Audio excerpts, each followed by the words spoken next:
Hello, my name is Ken Idler, and I am with Equip Fitness in Richland, Washington. Today we enter workout number 11, Pilate. This is the moment where Jesus stands accused, facing a brutal death at the hands of his own people, many of whom had witnessed his miracles with their own eyes. Yet as he stands before his accusers and his judge, Jesus remains confident, calm, and completely rooted in the truth of God's plan. Pilate questions Jesus, demanding to know who he is.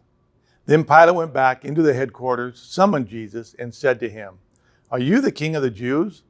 Jesus answered, "Are you asking this on your own, or have others told you about me?" "I'm not a Jew, am I?" Pilate replied. "Your own nation and the chief priests handed you over to me. What have you done?" "My kingdom is not of this world," said Jesus. "If my kingdom were of this world, my servants would fight, so that I wouldn't be handed over to the Jews. But as it is, my kingdom is not from here." "You are a king then?" Pilate asked. When Pilate asks, "Are you the king of the Jews?" Jesus responds with clarity, not defensiveness. "My kingdom is not of this world." No scrambling for escape, no attempt to sway Pilate, no fear, just truth. Pilate's response is the opposite: fear, attempts to sway the crowd, and questioning truth. John 19:6-16, when the chief priests and the temple servants saw him, they shouted, "Crucify, crucify." Pilate responded, "Take him and crucify him yourself, since I find no grounds for charging him." "We have a law," the Jews replied to him, "and according to that law, he ought to die, because he made himself the Son of God." When Pilate heard this statement, he was more afraid than ever. He went back into the headquarters and asked Jesus, "Where are you from?" But Jesus did not give him an answer. They shouted, take him away, crucify him." Pilate said to them, "Should I crucify your king?"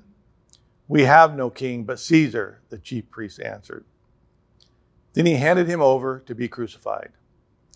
Even as the crowd shouts, "Crucify him," even as Pilate grows more fearful, even as political pressure mounts, Jesus does not resist. He does not defend himself. He did not grasp for control. He simply stands in truth. Jesus knows this moment is not a detour. It is the path he came to walk. Jesus has absolute faith in his Father's plan. Hebrews 11:1 reminds us, faith is the assurance of things hoped for, the convictions of things not seen. Faith is not wishful thinking. Faith is not blind optimism. Faith is trust, rooted in God's character and his long history of faithfulness. The religious leaders had seen Jesus' miracles, yet they struggled to believe. We have Scripture, the Word, and we are invited to build our faith continually and purposefully. Once again, Jesus responds the opposite of Pilate. He isn't campaigning for approval. He isn't trying to prove his worth. He simply stands, quiet, steady, fully surrendered to the Father's will. Pilate questions him. The crowds accuse him. The leaders demand his death. And through it all, Jesus remains composed, not because he is powerless, but because he is purposeful.